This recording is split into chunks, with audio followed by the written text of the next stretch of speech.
questions. Questions honorables. The honourable member from Regina Capel.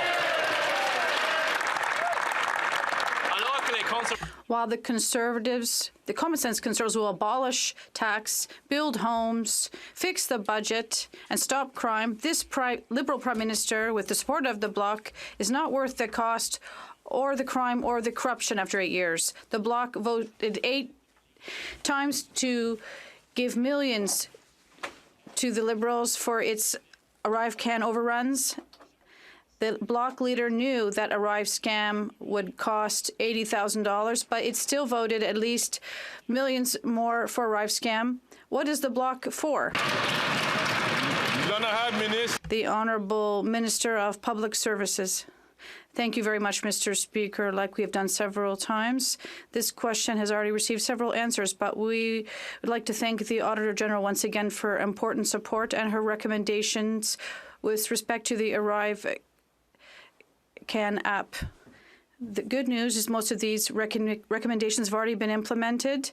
We're going to continue to do this as long as possible. The Honourable Member for Regina Capel. The cost of ArriveCAN did not skyrocket all at once. The government needed votes to finance this corrupted app. And the Bloc leader came to his rescue to give him his vote, not just twice, 8 times. The Bloc continued to vote millions extra for ArriveCAN, and it cost a lot to vote Bloc. Like the Bloc leader said, we're not going to look at everything the government has spent in detail. What is the point of voting Bloc? I see that the Minister of Public Services and Procurement has risen to answer the question, but I'd like to remind all members that questions must be relevant to the government or to the chair of a committee, the Honourable Minister of Public Services and Procurement. Thank you very much, Mr. Speaker. And I do feel rather unable to answer the question appropriately because they are for the Bloc. And I hope that colleague and the leader of the Conservative Party know who they can ask these questions to. Nevertheless, my response is that the government during the pandemic worked to protect the health and safety of Canadians in a very urgent and extreme situation, something we haven't seen in ages. And even in the event of a crisis, all the rules do have to be respected. The Honourable Member for Regina Capel. Common sense Conservatives will axe the tax, fix the budget, build the homes, and stop the crime. This NDP Liberal Prime Minister is proving that he's not worth the cost, the crime, or the corruption. Now, the NDP are pretending to be outraged by the Arrive scam scandal, but the Liberals didn't have enough votes to get the funding through Parliament, so the NDP came to the rescue and 8 times voted to keep funding no-show jobs and IT work that was never done. Common sense Conservatives voted no. Had the NDP and Bloc done the same, Arrive scam would never have happened. So does the NDP Liberal coalition deal require the NDP to fund Liberal corruption? The Honourable Member for Public Works. Thank you, Mr. Speaker. This question has already received multiple answers. The fact that it's coming from the former Speaker of the House, Mr. Speaker, is obviously a bit strange. He would know that if he needs to ask questions to the NDP, I am not, and we are not on this side of the good people, the right people to answer those questions. I would invite our colleague to ask the questions to the right people. The Honourable Member from Regina Capel. Well, it's his government's deal with the NDP, Mr. Speaker. And while common sense Conservatives will axe the tax, fix the budget, build the homes, and stop the crime, the NDP Liberal Prime Minister is proving that he's not worth the cost or the corruption. The Prime Minister managed to find $60 million for his Arrive scam app, but now he's going to reach into the pockets of Canadians yet again and hike the carbon tax on April 1st. Canadians are struggling with out-of-control costs, and millions of Canadians are visiting the food bank for the first time. So will the Prime Minister just show some compassion and cancel his plan to hike the carbon tax? The Honourable President of the Treasury Board. Mr. Speaker, unlike the Conservatives who deny that climate change exists and want to take money away from the Conservatives, we have a question for you, for the Conservatives. In particular, what are they going to cut? Are they going to cut $1,100 $1,300 from Alberta families, $1,200 from Manitoba families. Conservatives deny climate change. They're planning to take away hundreds of dollars from families. That's not common sense, Mr. Speaker. The honourable member from Regina Capel. Conservatives are going to axe the tax and not take the money out of Canadians' pockets in the first place, Mr. Speaker.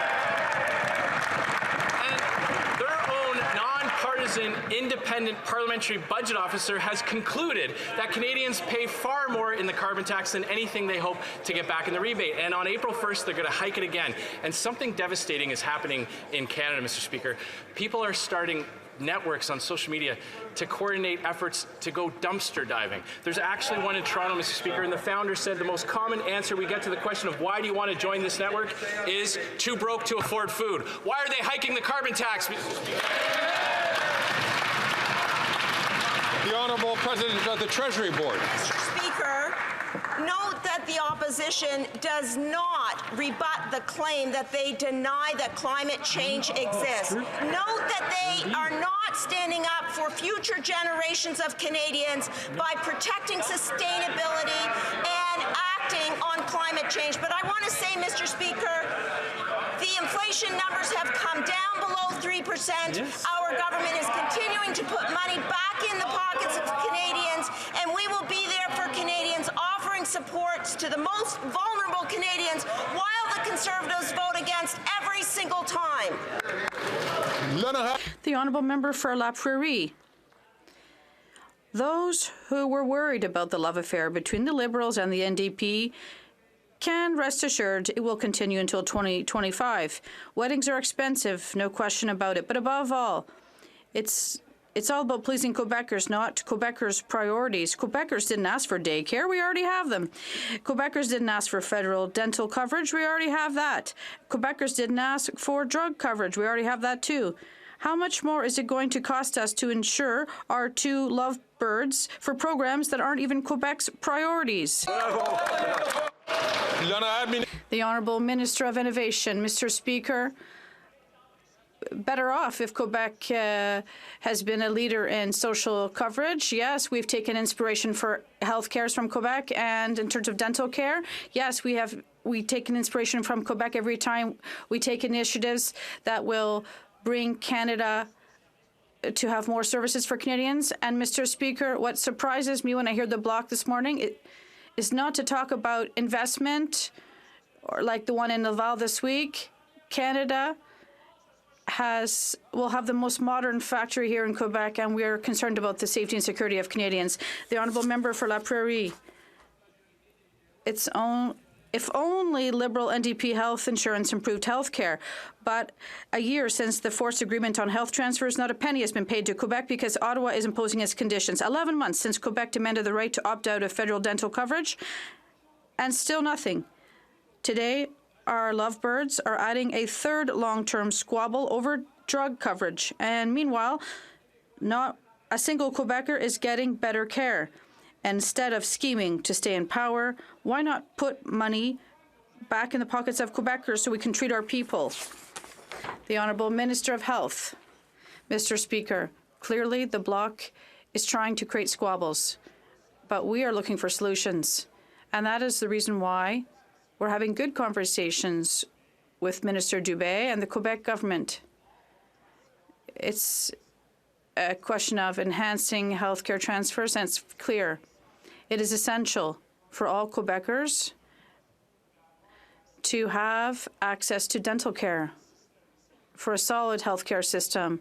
And this is possible with a spirit of cooperation and not with squabbles like this or debates like this.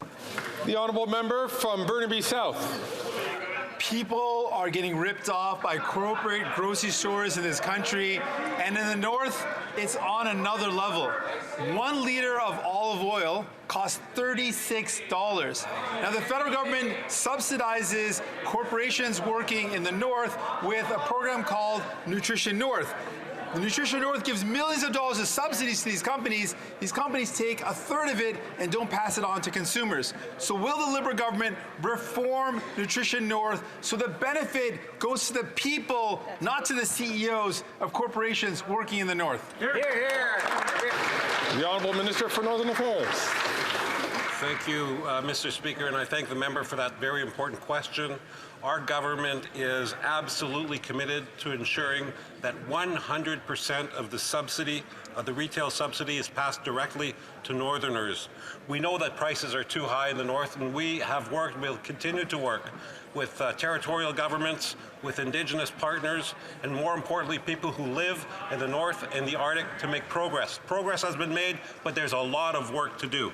Hear, hear. The Honourable Member for Burnaby South. Program is an abject failure. C'est clair que les entreprises. Clearly, big grocery in the North are ripping people off, and the government, through its subsidies, is giving money to these companies. And these companies, instead of helping people, are giving big gifts to CEOs and big grocery chains. So my question is simple. When will the Liberal government solve this program, fix it, so it's helpful for people and not CEOs? The Honourable Minister. Thank you. I'd like to thank the member for his question. Our government is committed to make sure that 100% of subsidies will go directly to citizens of the North. We know that prices are too high in the North, and we're working with the territorial government and with our Indigenous partners and people who live in the North and the Arctic to make progress on this file. And it's such an important subject, and there's so much work to be done, and we're going to do it. Thank you. The Honourable Member from Foothills. After 8 years, this Liberal NDP Prime Minister is not worth the crime, the corruption, or the cost. Common sense Conservatives will axe the tax because the NDP Liberal Carbon Tax Coalition has failed. They have not hit a single emissions target. But do you know who has succeeded? Farmers. According to the Global Institute for Food Security, the carbon footprint for wheat grown in Saskatchewan is 67% lower than the rest of the world. So why is the Prime Minister punishing Canadian farmers for this incredible accomplishment? Instead of blaming farmers for his carbon tax failures, will he not axe his plan to increase the tax on April 1st? The Honourable Minister for Agriculture and Agri-Food. Thank you very much, Mr. Speaker. And being a farmer, I fully understand the importance and the effect of climate change, Mr. Speaker. And we understand how important it is to take care of the land. That is why we as a government have invested $1.5 million to help farmers and processors reduce their environmental footprint and stay on the cutting edge. We will continue to fight climate change and work with farmers and ranchers right across this country, Mr. Speaker. The Honourable Member from Foothills. The fact is, farmers are succeeding where the Liberal NDP Carbon Tax Coalition is failing. And what is farmers' reward for this? A 23% increase in the carbon tax on April 1st. Common sense Conservatives will axe the tax and reward farmers for those accomplishments. Did you know that wheat grown in Canada can travel around the world 3.5 times before it has the same carbon footprint as wheat grown in Europe? Canadian farmers have accomplished this through innovation, not carbon taxes. Will the Liberals finally admit they were wrong, pass 234 unamended, and axe their plan to increase the carbon tax on April 1st? The Honourable Minister for the Environment and Climate Change. Thank you, Mr. Speaker. Just last week, in fact, I was visiting a farmer in Peterborough who is working on regenerative agriculture, but I find it...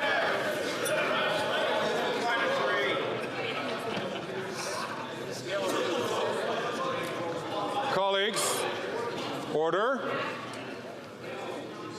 The chair is having great difficulty hearing the response from the minister due to other folks taking the floor.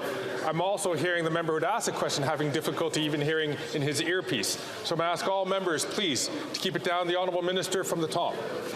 Thank you, Mr. Speaker. I do find it quite ironic to be lectured by the Conservative Party on support to farmers when at the end of last year, they voted against On-Farm Climate Action Fund to support sustainable agriculture.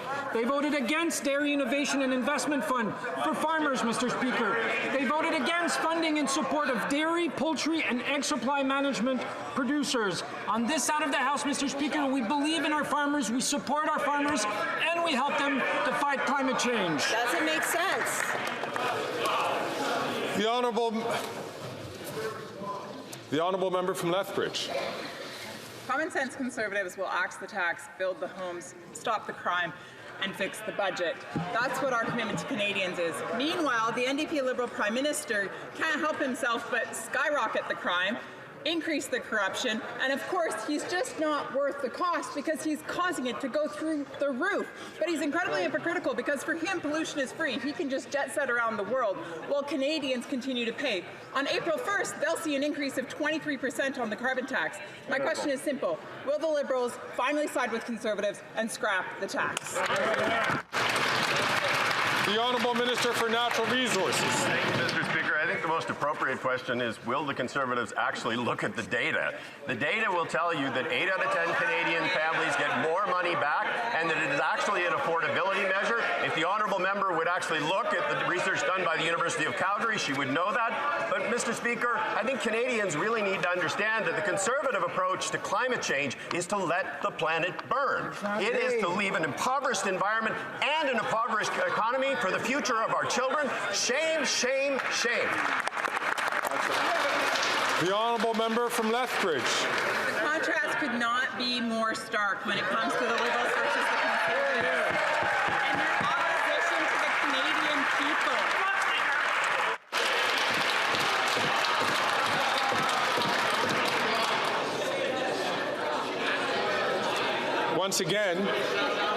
Once again, colleagues, the chair could not hear the question being asked by the honourable member, and that honourable member is actually close to the chair. The honourable member from Lethbridge, from the top. It's shameful that my colleagues across the way would clap for a 23% increase in the carbon tax when Canadians are lining up at the food bank in insurmountable numbers. Millions of Canadians cannot afford to put food on their tables, and these folks over here stand and clap. That is shameful. When will they grow? Go on.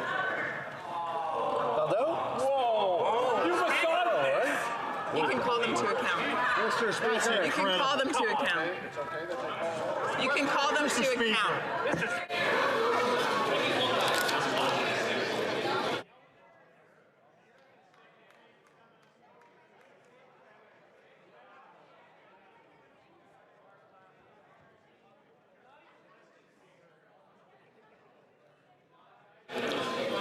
So time has come awfully close to the end of the honourable member's question. I'd like to reassure the honourable member the chair nor the table had heard a comment that was unparliamentary. So this is why it is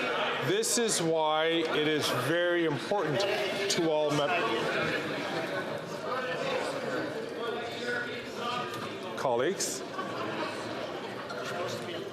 Colleagues, it is very important for members to not comment while a member has the floor. The recognized member has the floor. I'm going to ask the honourable member, please, to restrain himself while I try to give an explanation to all members. As I was saying to colleagues, is that it's so important for us to keep our voices down and to restrain ourselves while...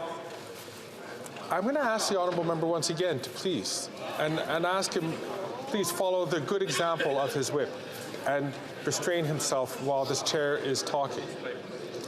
It is so important for colleagues to be quiet so that the chair can hear the question, and if on occasion that members say something that is untoward or unparliamentary, that the chair or the table can hear that comment to making sure that things happen within an appropriate parliamentary tone. The honourable member from New Brunswick Southwest. You didn't get an answer. I'm terribly sorry. I'm terribly sorry. The honourable member, the honourable minister, to resign.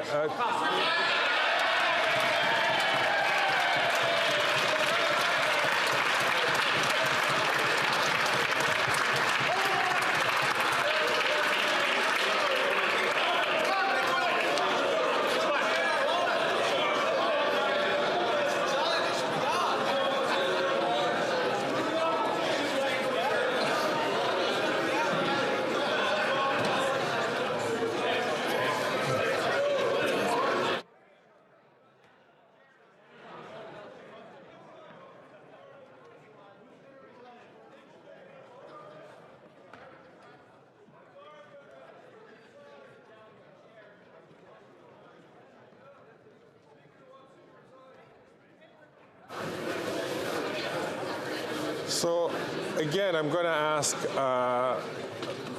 all members please restrain. So I'm going to give the honourable member from Lethbridge 10 seconds to put her question left, if she chooses to exercise that, to allow 10 seconds left to ask her question. Would the honourable member from Lethbridge like to have those 10 seconds? Really? Mr. Speaker, the minister across the way had something to say to me before. Perhaps they'd say it on the record.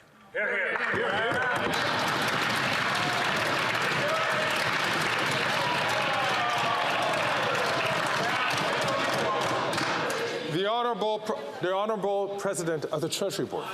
Mr. Speaker, on this side of the House, we agree that the contrast could not be more stark. Yes. Could not be more stark, Mr. Speaker, because of the Canada Carbon Rebate. We are putting money back in the pockets of Canadian, in the honourable member's own province, Mr. Speaker. $1,800 will go back to Canadian and Albertan families because of the Canada Carbon Rebate, Mr. Speaker.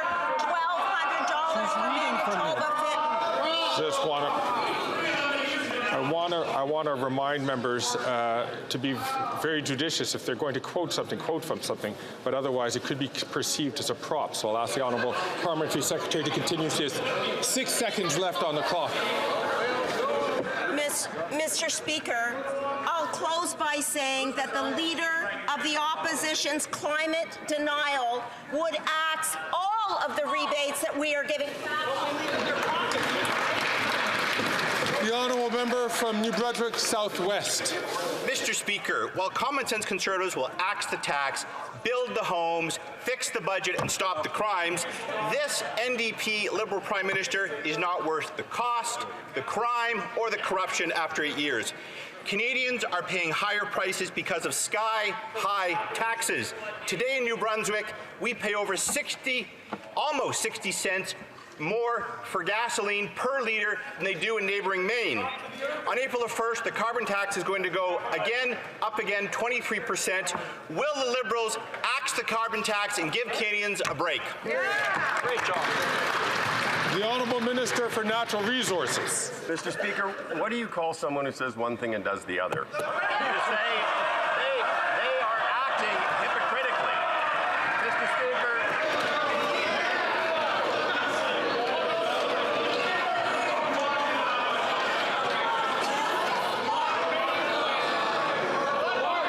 Order.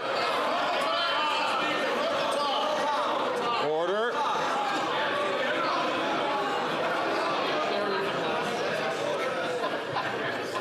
The Honourable Minister. Mr.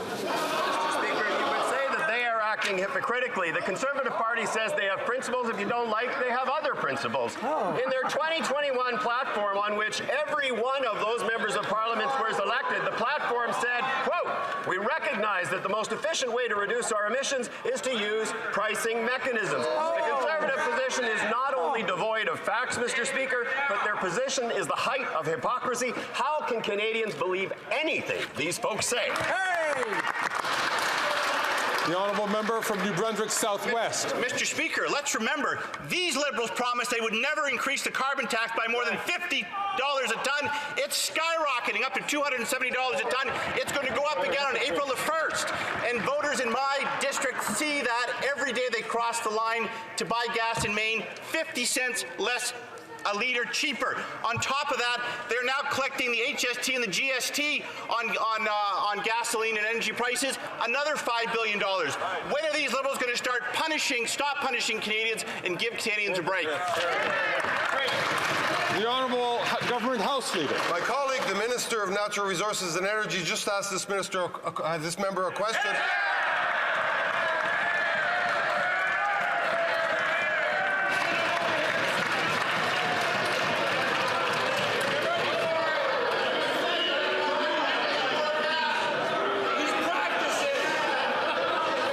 Order.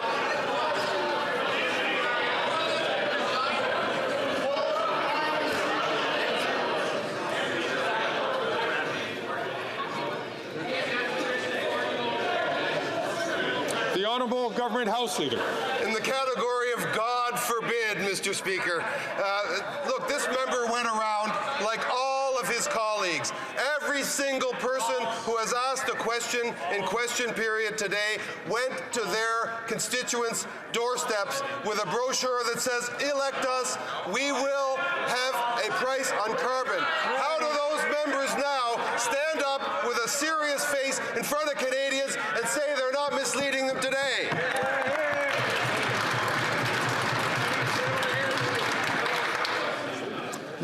The Honourable Member for Lac-Saint-Jean. Mr. Speaker, this government already owed Quebec $470 million for services rendered to asylum seekers. The debt has now climbed to $1 billion. And these aren't projections, these are bills. Spending incurred to guaranteed asylum seekers rapid access to social assistance, temporary housing, health care, and schools. Ottawa's refusal to pay money it owes Quebec sabotages our ability to not only integrate these asylum seekers, but also to serve the entire population. When will this government reimburse Quebecers? The Honourable Minister of Immigration and Refugees. Thank you very much, Mr. Speaker. Like the member knows very well, since 2015, we have paid $5.2 billion to Quebec as part of the arrangement we have with the Quebec government. We're ready to do more. We're ready to help Quebec, to sit down with them. Ideally, we'll do this publicly, but we know we have a good relationship with Quebec, and we are working with public servants to know what our responsibility is and what is that of Quebec. The Honourable Member for Lac-Saint-Jean. A very nice relationship, Mr. Speaker. For months, the minister says he's been at the negotiating table with Quebec, but there isn't one. And the Quebec minister confirmed it on Thursday. The federal government has been wasting our time for 2 years. Fortunately, we know that the premiers are scheduled to meet in coming weeks. The Quebec budget, as a reminder, is due on March 12th, and we're asking for $1 billion here we're talking about. So is the federal government going to announce today that it's reimbursing Quebecers? The Honourable Minister of Immigration. Mr. Speaker, you know who's not at the negotiating table, who will never be? The Bloc. It's strange to hear such a statement from the Bloc. We are sitting down with Quebec public servants this Monday, and we are talking. We're in discussions and negotiations. It's important to work on both sides, to know who does what. We're going to sit down with Quebec. We have a nice relationship, and we're going to continue that. The Honourable Member for Lac-Saint-Jean. It's not because you're 6'3" that you're up to the task. The federal government must also share the reception of asylum seekers amongst the provinces. Everyone has to do their share. Last year, the federal government finally started to do this, and yet last time we asked them to start again, the minister accused us of wanting to deport people, which would be a crime against humanity. Were the Liberals guilty of a crime against humanity when they did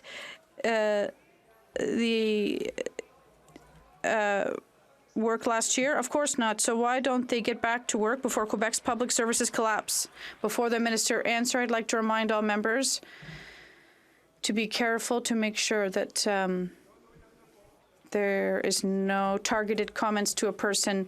The Honourable Minister of Immigration, that's very kind of the member to say that I'm 6'3", I'm barely 6'1", but the question that Bloc has asked is clear, that they are seeking once again to squabble with the federal government, and They're looking to squabble with the government of Quebec, and they found one. So it's easy to conclude that the Bloc is not looking for relevant answers or reasonable solutions. They're just looking to fight with people. The honourable member for Mégantic-L'Érable. Mr. Speaker, the Conservatives, the common sense Conservatives will axe the tax, build the homes, fix the budget, and stop crime. But this Prime Minister, after 8 years, is not worth the cost or the crime or corruption. And the Bloc leader has shown his true colors. Not only does he want to keep this Prime Minister in power for some time, he voted 8 times to spend more money on the corrupt Arrive Scam app. The app, as he knows, was supposed to cost $80,000, and he and the Bloc voted $24 million in additional spending. Does the Prime Minister recognize that he and the Bloc are just not worth the cost? The Honourable Minister of Public Services. Thank you very much, Mr. Speaker. I appreciate the question, which has already received several answers in the past. If my Conservative colleagues perhaps are wondering, they could ask, how come Canada has seen the highest vaccination levels of all comparable countries? How come we are amongst the strongest of the G7 countries? How come Canada has more than 1 million new jobs over the COVID period? And how come we have been able to reduce poverty by 40% because of the CCB? The Honourable Member for Mégantic-L'Érable. Can the Minister tell me, with this Prime Minister, with the support of the Bloc, has indebted this country more than any other Prime Ministers have done combined? The Bloc leader chose to vote for $24 million in spending for the PM's Arrive Scam app. I'm not the one who said this. The Bloc leader himself has said this. He said they're not going to go over with a fine-tooth comb everything the government has spent. They said, take the money, we believe you. It costs very expensive a lot to vote for the Bloc. Does the PM recognize that he and the Bloc cost Quebecers way too much and that they're not worth the cost or the corruption, Mr. Speaker? The Honourable Minister of Innovation. Mr. Speaker, thank you. When the Quebecers and Canadians watch TV, they can see the attitude of the Conservatives. They're denying the investment that has been done by our government, and we are envied by many countries worldwide. Just last week, I was at the opening of the first Moderna factory, and it's going to make 100 million vaccines to ensure the health and safety of Canadians for future generations to come. Abroad, we're going to continue to work in invest in our country. Thank you. The Honourable Member for Louis Saint Laurent. Mr. Speaker, unfortunately, we knew that the Bloc wants to radically increase the carbon tax, and now we learn that the Bloc doesn't want to do its job. They voted 8 times to increase the Arrive Can budget, and then they said, we're not going to scrutinize everything the government spends. Not only do they want to radically raise taxes, they don't want to do their job. And last week, the Premier of Quebec asked, what's the Bloc for? Let's let the Liberal government answer this question. What is the Bloc for?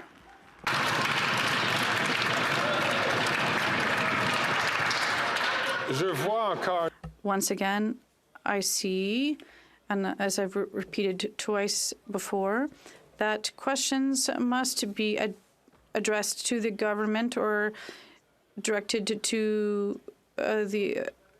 on the work of a committee. The Speaker's having a hard time identifying which member to answer the question, but I see that the Minister of Public Services and Procurement is rising to answer the question. But I'd like all members, when they ask questions, make sure that they are pertinent to the work of the government. The Honourable Minister. Thank you very much, Mr. Speaker. We understand the conclusion that we're facing because my colleague is very experienced and seems to be having a hard time identifying who is the right person to answer the right question. But I do have a question for my colleague from Quebec. We know that having a policy of hatred or angst is not a good one. When will he go to the town hall next week and explain to Quebec why the Conservative leader said that they were incompetent and insulted everyone? The Honourable Member from Port Moody, Coquitlam. Everyone deserves fair pay and to be treated with respect by their employer. Yet for flight attendants, they have to work up to 40 hours a month with no pay. That's 3 months a year. All while CEOs of Canada's biggest airlines rake in millions of dollars plus bonuses.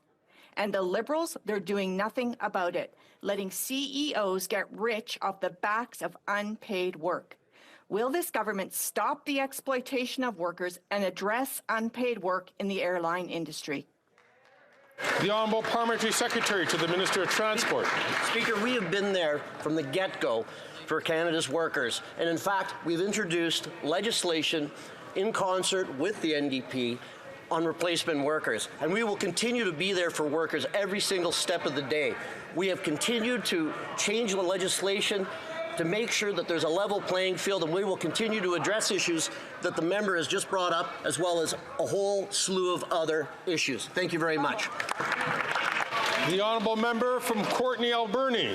Mr. Speaker, for almost 3 years, the Liberals have let a shipbreaking company in Union Bay bend the rules, putting locals at risk. A boat filled with asbestos is being broken apart in sensitive fish and shellfish habitats, which could cause irrevocable harm and cost 500 people their jobs. The BC government, local First Nations, and residents say the Liberals are failing to protect Union Bay. When will the Liberals finally stop allowing this dangerous activity and further develop shipbreaking regulations to protect our local jobs and our environment? The Honourable Parliamentary Secretary. Thank you, Mr. Speaker, and thank you to the member for the question. Mr. Speaker, this is something that we've been working on for quite some time, actually with the NDP, both through committee as well as with certain members. And we will, Mr. Speaker, in fact, continue to work on this issue and ensure that a lot of the concerns that the member has will be addressed shortly. Thank you, Mr. Speaker. The Honourable Member from West Vancouver, Sunshine Coast, Sea to Sky Country. Mr. Speaker, global inflation disproportionately impacts low-income seniors living on fixed incomes. That's why it was so important that we reversed the Conservatives' plan that would have raised the OAS eligibility from age 65 to 67, that would have abandoned seniors. We went further to increase OAS benefits for those once they reach age 75. To show how else we're there for Canadians, we launched our new Canadian Dental Care Plan, which will support dental care for up to 9 million low-income Canadians, including seniors. I guess we should not be surprised that the Conservatives are against this support too. Can the Minister of Citizen Services update Canadians on how many seniors have applied and will lose their dental care plan if the Conservatives got their way? The Honourable Minister. Mr. Speaker, I'm very happy to advise my colleague from the North Shore that as of yesterday, more than 1 million Canadians have successfully enrolled in our dental care program. In 4 days, applications will open up to seniors aged 70 and higher, and in the coming months, we'll open up eligibility for all Canadians. Excellent. This is a life-changing program, Mr. Speaker, not only as an essential part of oral health, but overall health and economic productivity, and I expect that children getting checkups and seniors getting dentures is going to put a smile on everyone's face, Mr. Speaker. The Honourable Member from Leeds-Grenville, Rideau Lakes, Thousand Islands.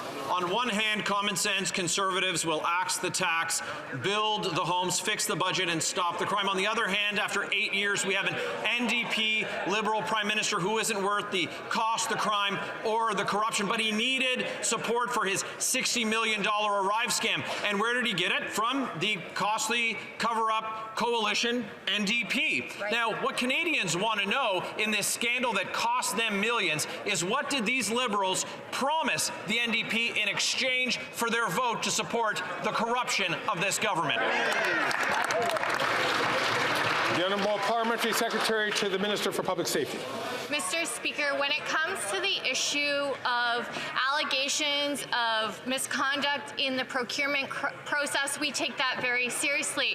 On the other hand, you see the Conservatives contorting themselves to come up with catchy slogans. While they do so, we're actually doing the work to get to the bottom of what happened here because, Mr. Speaker, anyone who acted inappropriately, there will be consequences, and we have already committed, the President of the CBSA has already implemented changes, but the Conservatives can stick to their slogans. slogans.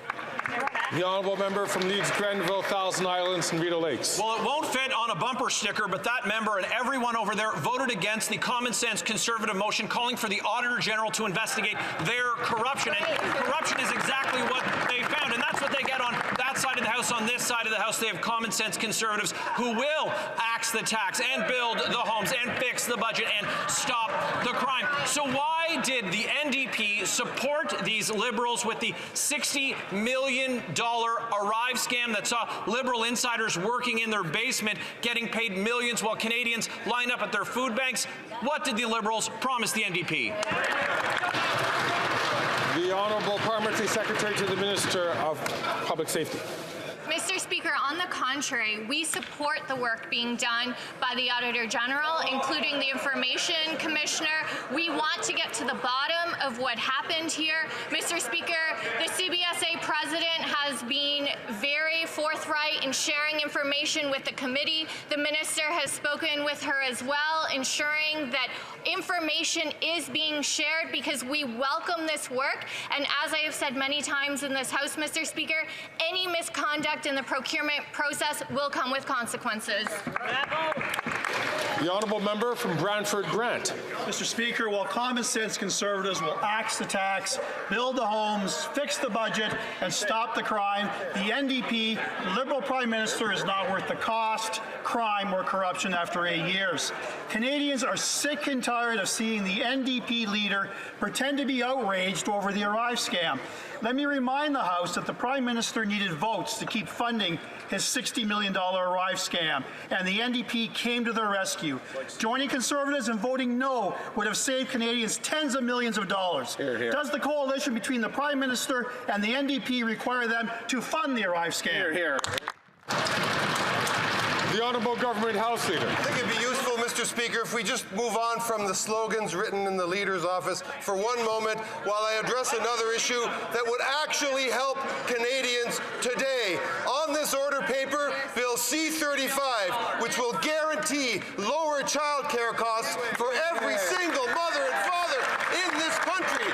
That can pass on a voice vote today. Well, that member, instead of taking his orders from the Leader, walked down the office to the Leader's office and tell him, pass C-35, bring down child costs today for Canadians. The honourable member from Brantford Grant.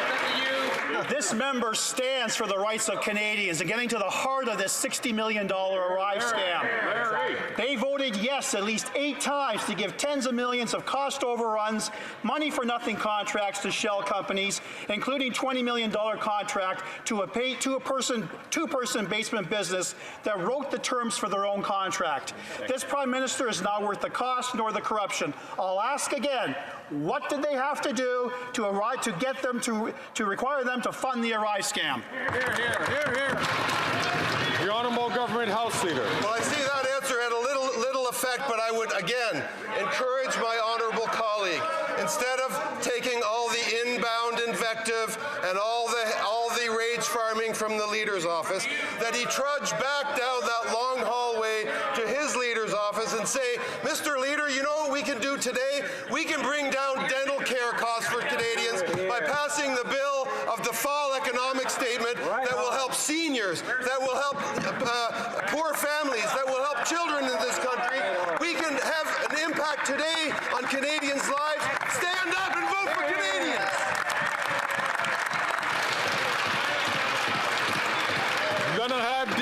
The Honourable Member for Beauport-Limoilou.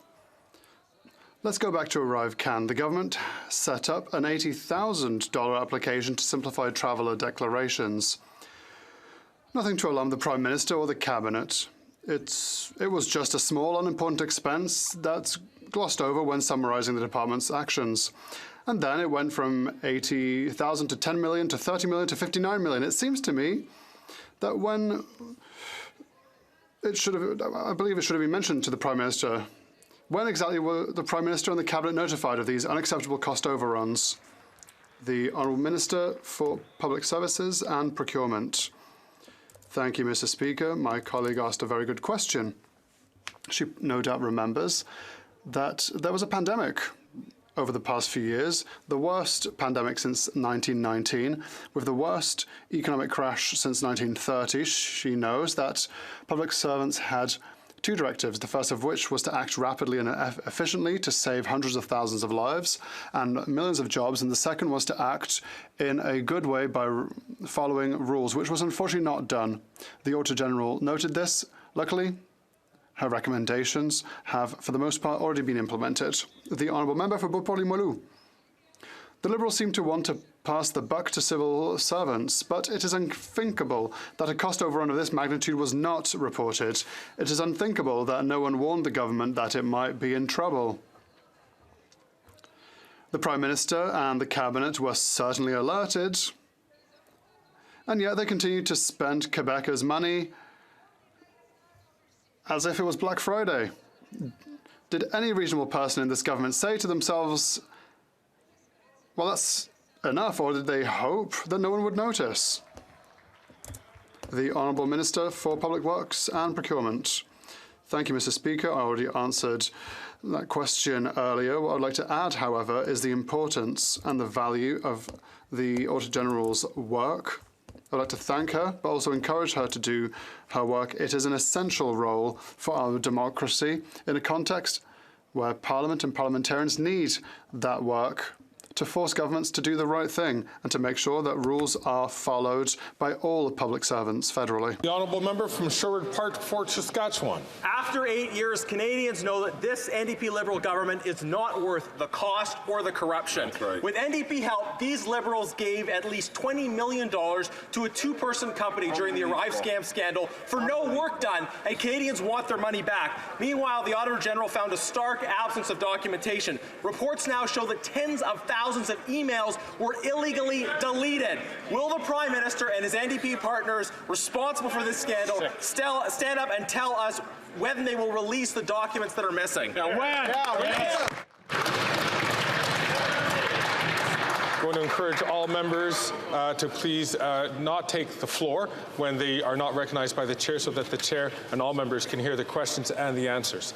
The Honourable Parliamentary Secretary to the Minister of Public Safety. Mr. Speaker, while the Conservatives want to pretend that this is an issue that the government doesn't take seriously, we do.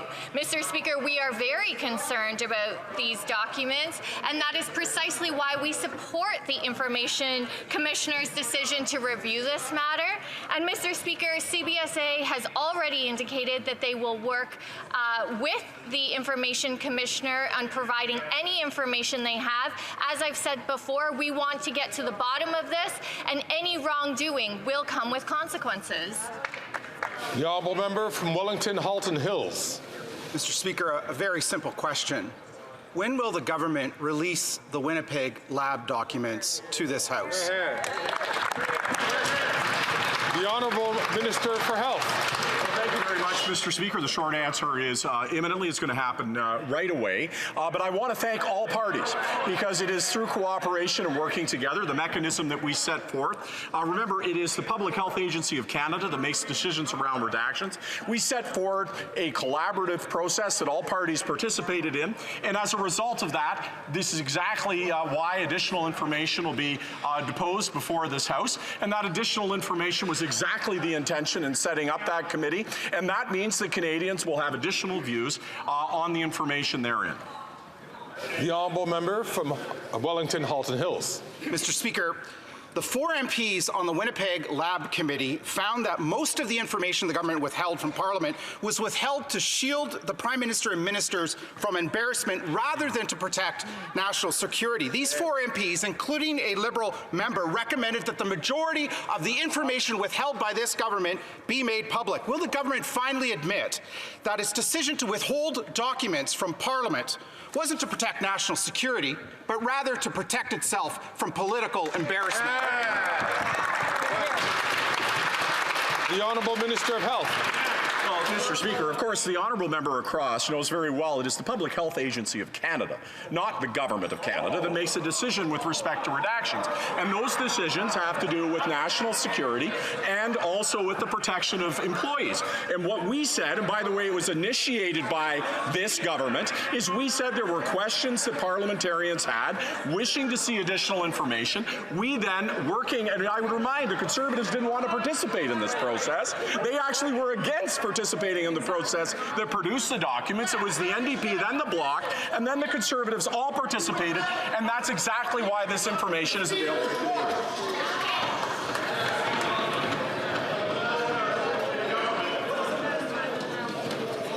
You want to split that hair? Ask order. Order.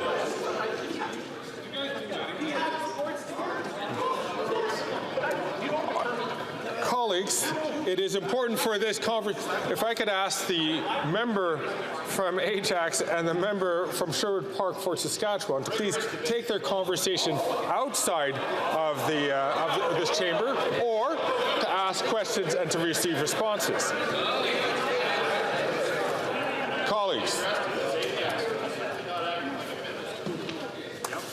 the honourable member from l'honorable député de Laval-des-Îles. The Honourable Member for Laval-les-Îles. Mr. Speaker, during the pandemic, we entered into a historic agreement with Moderna to create life-saving vaccines in Laval. Can the Minister tell us about the progress of this facility and what it means for jobs, for growth, and for success in Canada's biomanufacturing sector? Thank you, Mr. Speaker.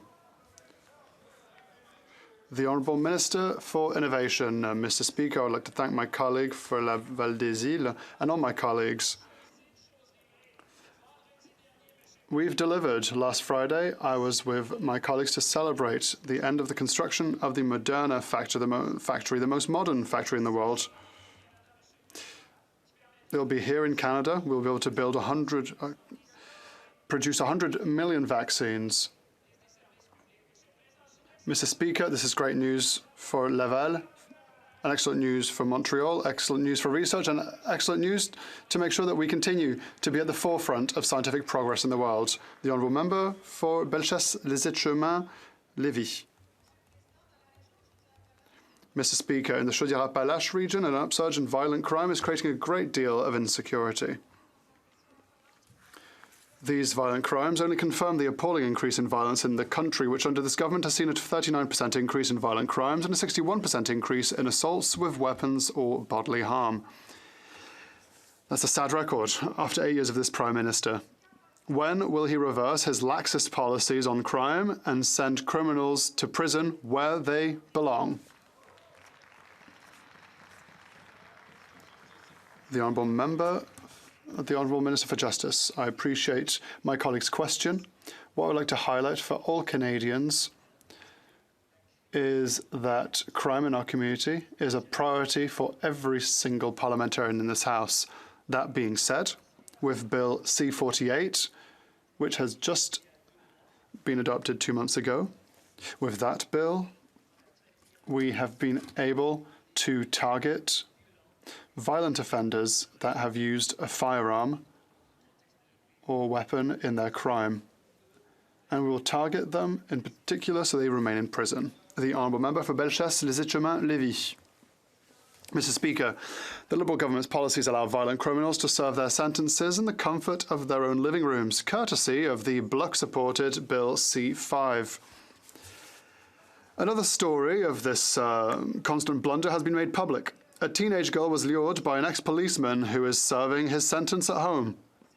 This is unacceptable, Mr. Speaker, at a time when violence of a sexual nature has jumped by 71% since this government took office. What does the Prime Minister have to say to the victim who had the courage to speak out and who is seeing this sweet sentence served by her attacker at home?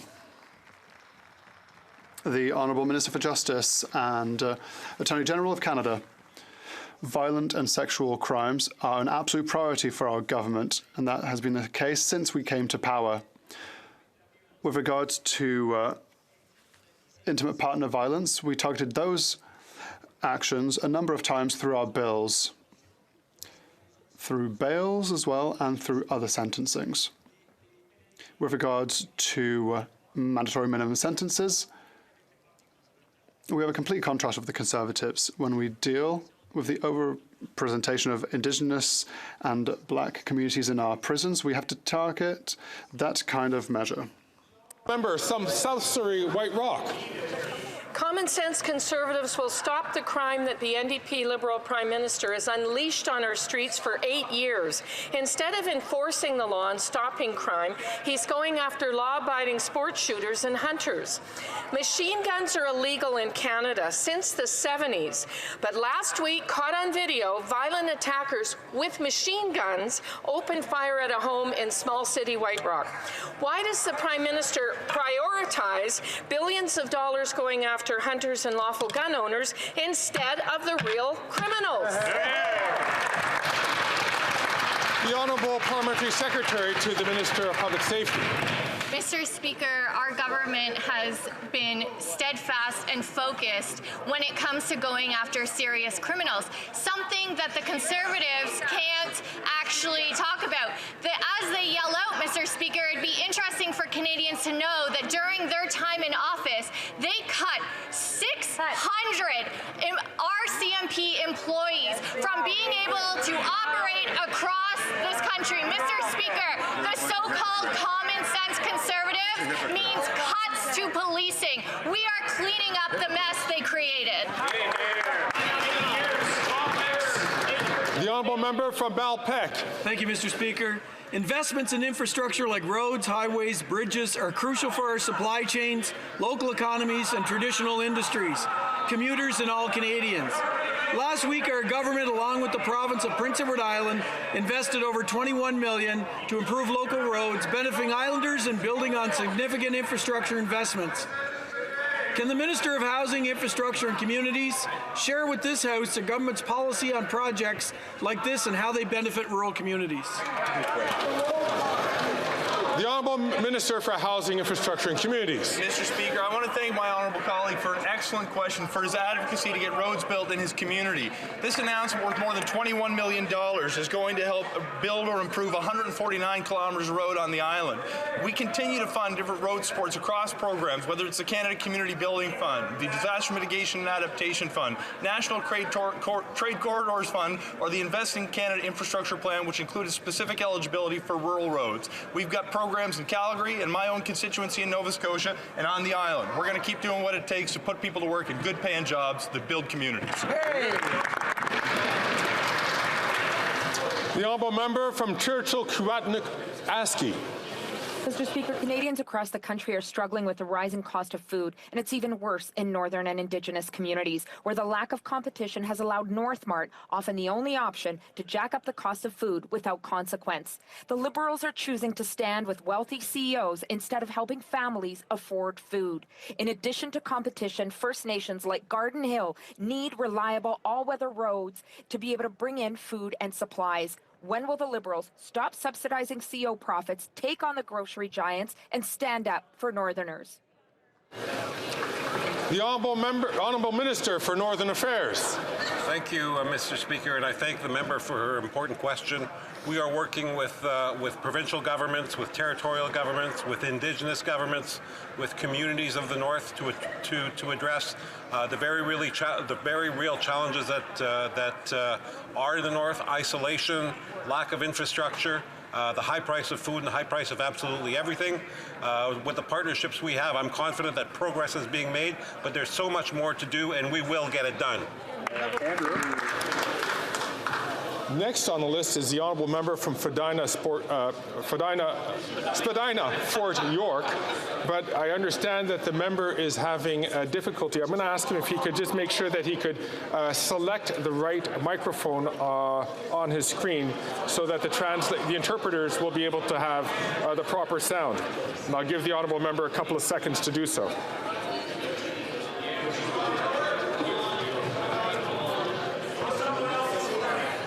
Gonna just hold on for a second.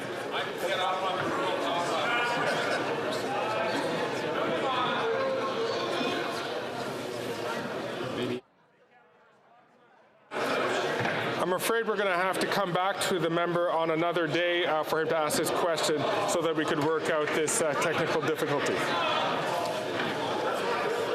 And so brings to the end of question period. If for honourable members who would